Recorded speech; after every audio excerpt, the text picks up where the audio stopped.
Ketua Umum PDI Perjuangan Megawati Soekarno Putri menepis isu keretakan hubungannya dengan Presiden Joko Widodo dalam beberapa waktu terakhir. Mega mengaku kerap berbincang akrab dengan Jokowi dan tidak ada masalah. Mega merasa heran saat dirinya kemudian dibully menyebut Jokowi sebagai petugas partai. Padahal sebutan petugas partai merupakan aturan internal partainya. Saya kalau sama beliau manggilnya malah, saya lebih tua ya, saya panggil situ ade. Karena saya senior, saya mentor, gitu, nanti pasti dibully lagi saya. Ada orang, di aturan partai saya itu ada kader, ada petugas partai, saya ini petugas partai juga loh. Kok saya ngomong Presiden Jokowi petugas partai, waduh pembuliannya. Orang aturan partai saya, partai lain nggak pernah saya ini. Soal panasnya suhu di tahun politik, sebelumnya Presiden Joko Widodo mengungkapkan situasi di tahun politik memanas. Dalam pidatonya di Rakernas DPP Gerakan Angkatan Muda Kristen Indonesia atau GAMKI di Medan, Sumatera Utara, Presiden Jokowi menyinggung soal situasi di tahun politik yang mulai hangat-hangat kuku bahkan cenderung memanas. Bahkan Jokowi menyebut yang sudah panas justru antar kawan sendiri. Situasi di tahun politik ini sudah mulai hangat-hangat kuku dan sudah mulai cenderung menghangat. Agak memanas tapi belum panas. Dan repotnya yang sudah panas itu justru antar kawan sendiri. Sudah mulai saling panas memanasi. Maka saya minta kepada DPP GAMKI untuk ikut mendinginkan situasi di lapangan kalau ada hal-hal yang panas. Direktur Eksekutif Parameter Politik Adi Praitno menyebut para elit harus mencontohkan politik kebangsaan, jangan sampai berpolitik seakan berperang, karena kawan dan lawan bisa berubah. Politik kebangsaan inilah yang sebenarnya diterjemahkan juga pada level grassroots, bahwa maknai politik itu biasa-biasa saja. Jangan maknai politik itu seperti perang agama, perang antar suku, dan seakan-akan berebut surga dan neraka. Politik kita itu adalah politik perkawanan. Hari ini berteman, besok bisa jadi lawan. Hari ini lawan, besok menjadi sahabat. Menjaga tensi jelang pesta demokrasi yang memanas jadi tugas para politisi, terutama di tingkat elit sebagai pendidikan politik yang baik. Tim Liputan, Kompas TV. Lalu bagaimana membaca isu keretakan hubungan antara Jokowi dan Megawati? Kita bahas bersama politisi PDI Perjuangan Deddy Sitorus dan Direktur Eksekutif Indikator Politik Indonesia Burhanuddin Muhtadi yang sudah bergabung bersama kami di Kompas Petang.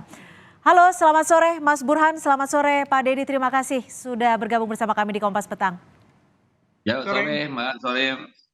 Saya langsung ke Pak Deddy. Pak Deddy, boleh dijelaskan tidak? Kenapa sih Bu Mega ini perlu mengklarifikasi, perlu juga menegaskan bahwa hubungan Bu Mega dengan Jokowi ini dalam keadaan baik-baik saja? Saya kira sejak Pak Jokowi dilantik, isu keretakan PDI Perjuangan dengan Pak Jokowi, isu keretakan hubungan Pak Jokowi dengan Bu Megawati, memang selalu dihembuskan oleh orang-orang yang ingin mengambil kesempatan kalau hal itu terjadi untuk menikmati kekuasaan. Jadi ini memang isu yang selalu dipakai oleh para penumpang gelap demokrasi, saya kira ya. Jadi dan belakangan ini itu semakin menguat gitu ya. Jadi selalu tuh kalau ada framing di mana Ibu Mega dengan Pak Jokowi misalnya, nanti ada analisa gestur, kayaknya Pak Jokowi nggak happy, oh kayaknya Ibu ini begini. Ini banyak tiba-tiba orang selalu menjadi ahli gestur lah, ahli psikologi gitu ya. Padahal selalu dari waktu ke waktu kelihatan bagaimana hubungan Pak Jokowi dengan Ibu Megawati. Itu seperti ibu anak, kakak adik, bahwa memang dalam perjalanan hubungan itu tidak 100% pasti sama dan sebangun, atau katakanlah tidak selalu sama artinya ya. Iyalah ya, suami istri, bapak anak, saudara dengan saudara, kadang-kadang ada perbedaan, itu hal yang biasa. Pak Deddy, tadi Anda menyebutkan ada pihak yang berusaha untuk menikmati kekuasaan. Artinya ada penumpang gelap, siapa nih kira-kira maksud Anda? Ya saya kira banyak lah ya. Siapa penumpang gelap yang selalu berupaya untuk mendekatkan diri dengan kekuasaan, selalu melempar isu di lapangan. Saya kira sejak 2014, sejak Pak Jokowi dilantik itu selalu ada. Dan sekarang tidak hanya itu, sekarang ada malah yang memframing, oh itu lebih dekat, ini lebih dekat, lebih sering ketemu, begini, begono. Saya kira itu sesuatu yang mau tidak mau memang kita harus menelan pil pahit ya, karena namanya demokrasi kan kita tidak mungkin setiap hari membantah. Ya, itu memang realitanya seperti itu gitu loh. Dan seperti saya tadi sampaikan, kalau hubungan yang mesra sepanjang hari, sepanjang tahun, selama 9 tahun, di mana sih ada? Suami dan istri aja saya bilang bisa kadang-kadang berbeda. Bapak dengan anak, dengan ibu, atau anak dengan anak, Ya, itu biasa. Tetapi bahwa sikap Pak Jokowi, dan ini berulang kali beliau tegaskan. Bu Mega itu ibu saya, kakak saya, mentor saya, gitu. Saya kira sebagai seorang negarawan Pak Jokowi tidak akanlah berbohong gitu ya. Bahwa oke. sometimes once in a time ada perasaan apa namanya ya tidak sepandangan atau tidak terlalu apa namanya Itu hal biasa intime, itu ya. hal yang biasa, Oke, pasang baik. surut hubungan. Baik. Saya akan ke Mas Burhan. Mas Burhan, kalau Anda melihatnya seperti apa? Kenapa Bu Mega sampai harus mengklarifikasi dan menegaskan bahwa bahwa hubungannya baik-baik saja dengan Jokowi? Apakah Ibu Mega sudah mulai merasa terganggu atau ini hanya bentuk jawaban dari menjawab opini yang beredar saat ini? Saya kira wajar ya Ibu Mega melakukan klarifikasi ke publik terkait dengan sinyalemen hubungan beliau dengan Pak Jokowi mengalami pemanasan. Jadi itu justru menurut saya perlu diklarifikasi, meskipun hak publik juga untuk mempercayai atau tidak mempercayai klarifikasi yang diberikan baik oleh Ibu Mega atau Pak Jokowi. Tetapi menurut saya memang perlu baik Pak Jokowi maupun Ibu Mega memberikan semacam statement untuk menjernihkan isu yang berkembang di luar. Pidato Pak Jokowi di tanggal 16 Agustus itu juga bagian dari klarifikasi. Karena Pak Jokowi dianggap berada di belakang deklarasi Golkar dan PAN Ya, terhadap ya. Prabowo. Jadi lagi-lagi menurut saya wajib keduanya ya memberikan statement kepada publik sembari agar publik lebih percaya bahwa tidak ada pemanasan hubungan antara kedua belah pihak, maka klarifikasinya tidak hanya dalam bentuk verbal, tetapi Hmm, dalam bentuk nonverbal. oke. Misalnya makin akrabnya gitu ya kedua belah pihak, terutama menjelang 2024 ini. Oke, jadi menurut Anda sendiri ini merupakan langkah yang tepat dilakukan seorang Megawati Soekarno Putri untuk menjawab opini publik. Tapi kalau kita beberapa waktu terakhir ini kan melihat Mas Burhan, PDIP Ya. juga dinilai keras ya mengkritisi kebijakan Jokowi. Salah satunya soal food estate yang disebut sebagai kejahatan lingkungan. Ini bentuk perlawanan PDIP kah atau memang ini suatu hal yang biasa dalam bentuk kritik? Nah, ini yang disebut dengan istilah competition ya. Competition itu kan cooperation plus competition. Jadi ada kerjasama sekaligus kompetisi. Nah, kalau kita lihat dari balapan elektoral jelang 2024, memang tidak terelakkan, Cynthia. Mhm. Dari 3 nama teratas, 2 nama teratas adalah Mas Ganjar yang didukung oleh PD Perjuangan dan Prabowo yang didukung oleh partai-partai pendukung pemerintahan Pak Jokowi. Jadi kalau kemudian muncul saling serang di antara kedua belah kubu teratas, menurut saya wajar-wajar saja. Meskipun menjadi tidak wajar ketika serangan itu seperti kita sebut saja ya, seperti membuka aib masing-masing. Padahal kedua belah pihak bagian dari pemerintahan. Jadi Oke. yang menarik buat saya adalah soal food estate ya. Food estate ini kan saya tidak tahu persis itu tanggung jawab siapa. Tapi dugaan saya serangan ke arah food estate itu adalah food estate yang menjadi tanggung jawab Kementerian Pertahanan. Oke. Ya. Tetapi yang menarik Pak Jokowi memberikan statement yang seolah-olah dibaca melakukan pembelaan terhadap food estate. Jadi Oke. lagi-lagi ini menarik ya buat saya, meskipun lagi-lagi tak terelakkan karena 2 nama teratas adalah calon yang kita sebut sebagai presiden men. Meskipun beda-beda ya kadarnya, tetapi setidaknya dua-duanya terasosiasi dengan pemerintahan Pak Jokowi. Oke, kalau Mas Burhan tadi bilang ada cooperation dan juga ada competition seperti itu. Kalau Bung Deddy sendiri menanggapi soal kritikan yang disampaikan kepada Pak Jokowi soal food estate ini gimana? Jadi gini, hari Minggu yang lalu Ibu Mega pulang dari Bali. Turun dari pesawat ketemu Pak Sekjen. Ibu Mega bilang begini, tolong ingatkan anak-anak, tuh kepala-kepala daerah bahwa El Nino ini benar-benar sangat mengancam. Saya dengar juga masalah komoditas pangan itu banyak yang akan menahan ekspor. Tolong diingatkan semua, Ibu bilang begitu. Jadi kemudian itu dipikirkan oleh Pak Sekjen, beliau kan teringat bahwa ada yang namanya food estate. Dan food estate itu ada di berbagai tempat. Lalu kita ingat bahwa kami dalam waktu 1 bulan terakhir banyak menerima masukan dan keluhan, video, data, gambar terkait dengan kondisi food estate yang ada di Kalimantan, terutama Kalimantan Tengah, di mana di situ banyak video-video kami menerima tentang masyarakat yang menggugat karena hutannya ditebang, mereka diusir, lalu mereka sekarang terlantar karena lahan itu kemudian tidak jadi apa-apa gitu. Itu terjadi gitu ya. Dan kemudian kami juga banyak mendapat informasi bahwa walaupun anggaran untuk food estate itu datang dari 2 kementerian, tapi penanggung jawabnya adalah Kementerian Pertahanan yang tidak 1 rupiah pun ada nomenklaturnya di situ. Tapi pelaksana penanggung jawabnya adalah Kementerian Pertahanan. Itu lebih dari 2 triliun. Dan di dalam food estate itu yang mengelola adalah satu yayasan yang bernama Yayasan Pengelola Sumber Daya Potensi Sumber Daya Pertahanan. Ada PT Agrinas yang menjadi pelaksana.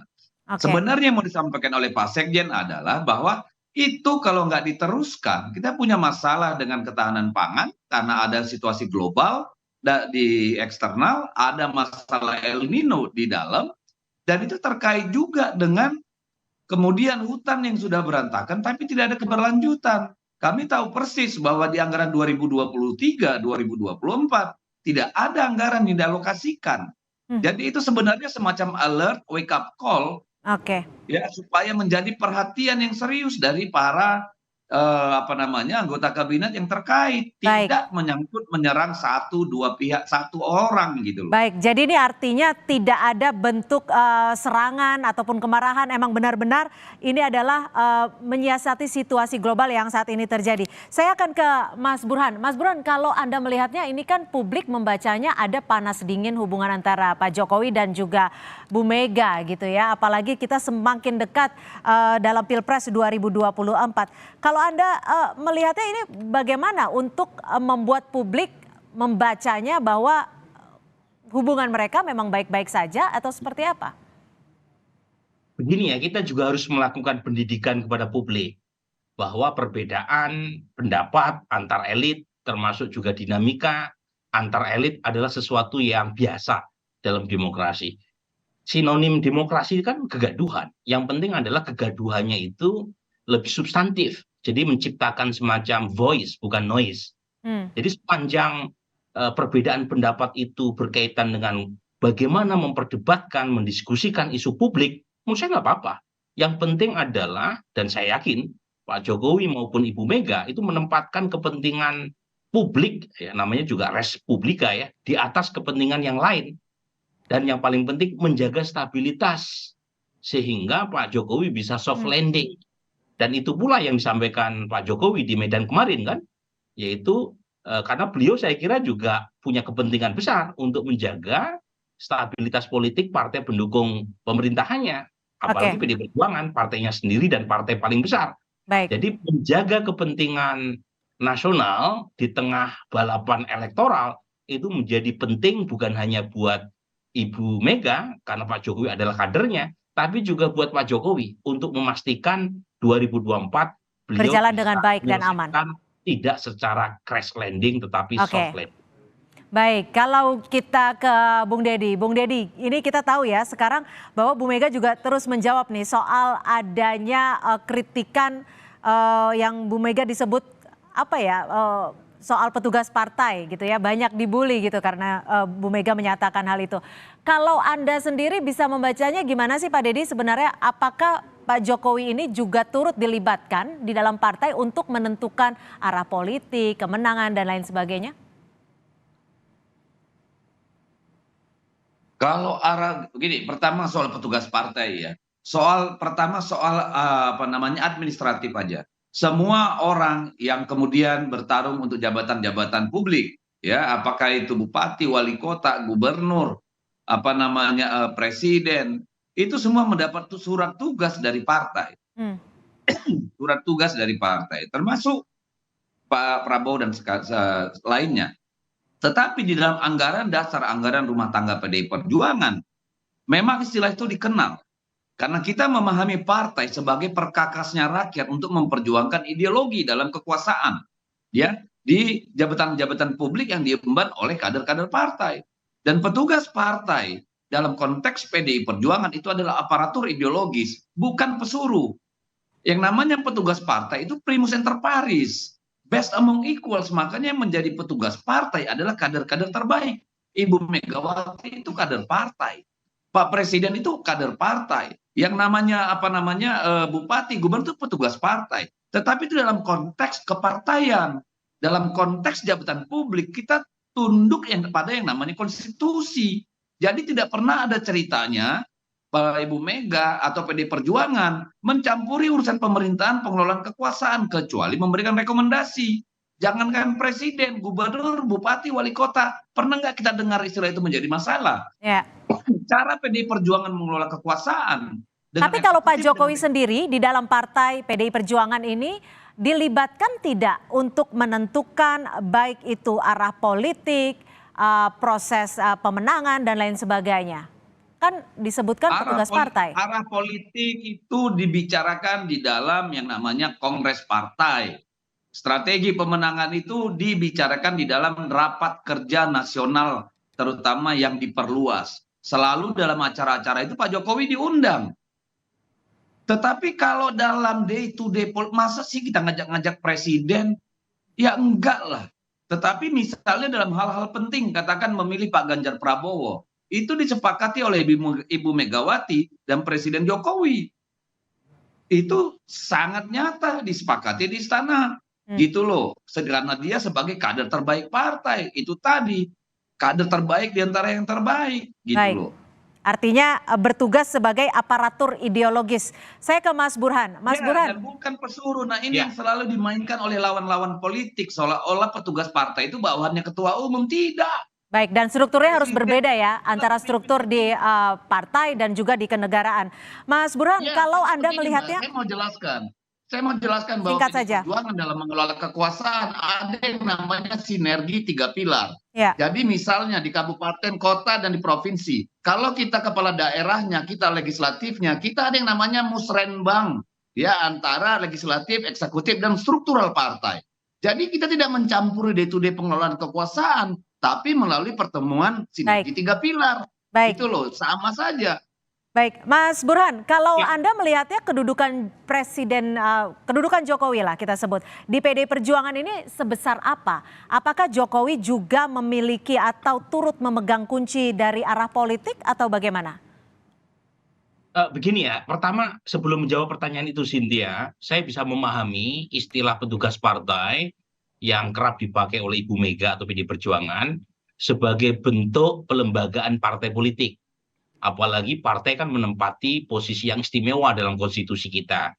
Tetapi sebagaimana ini lagi-lagi kita pernah melakukan riset ya. Istilah itu tepat kalau dipakai dari sisi internal kelembagaan dan keorganisasian partai.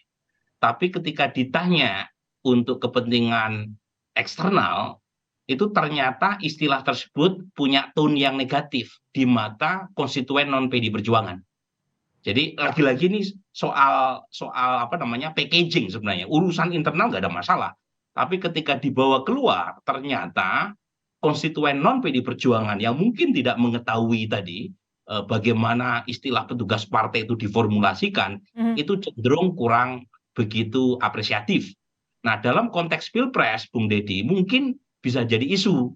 Karena bagaimanapun yang ikut Pilpres kan bukan hanya konstituen PD Perjuangan. Ya. Nah itu yang pertama. Nah sekarang bagaimana dengan posisi Pak Jokowi? Bagaimanapun Pak Jokowi kan kader biasa di PD Perjuangan. Yang terpilih dalam Kongres adalah Ibu Mega. Jadi kalau kemudian posisi penentuan jabatan kepartean, struktur partai maupun siapapun kader partai yang ditugaskan di posisi publik, ya wajar kalau Ibu Mega yang memiliki posisi kunci dalam penentuan itu.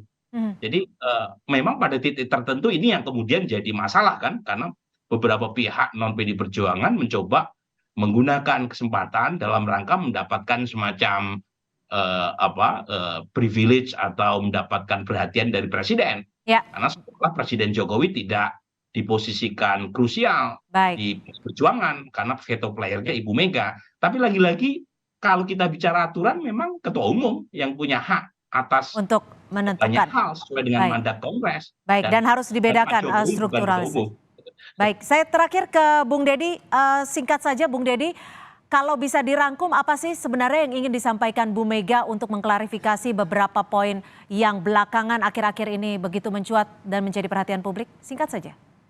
Ya, pertama bahwa kalau dibilang Pak Jokowi adalah hanya kader biasa di PD Perjuangan, ya salah besar. Pak Jokowi adalah salah satu kader terbaik, bahkan sekarang terbaik di antara yang terbaik. Jadi bahwa beliau pasti dilibatkan dalam keputusan-keputusan strategik partai di tingkat nasional tentu. Sama misalnya kalau kader kita gubernur, katakan gubernur Bali itu adalah Pak Wayan Koster. Tentu hal-hal yang terkait dengan hal-hal strategis di Provinsi Bali tentu kita akan berdiskusi, meminta pendapat beliau gitu. Nah saya kalau melihatnya begini, Ya. saya kira memang belakangan Singkat saja, Bung ini Dedi. ada dua hal. Ada upaya untuk terus-menerus menyerang PDI Perjuangan dengan istilah petugas partai. Di sisi lain juga ada yang berusaha menggunakan momentum membangun framing bahwa Pak Jokowi dekat dengan yang lain gitu. Saya kira ini dinamika politik yang memang harus kita hadapi. Dan Ya. dalam kondisi sekarang semakin dekat waktu tentu menjadi sangat penting untuk Ibu Megawati membantah hal itu secara langsung. Baik. Supaya tidak terus menjadi isu liar gitu. Baik, agar tensi politiknya juga tidak semakin memanas. Terima kasih Bung Dedi Sitorus, politisi dari PD Perjuangan, dan juga Mas Burhanuddin Muhtadi, Direktur Eksekutif Indikator Politik Indonesia, sudah bergabung bersama kami di Kompas Petang. Selamat sore. Selamat sore.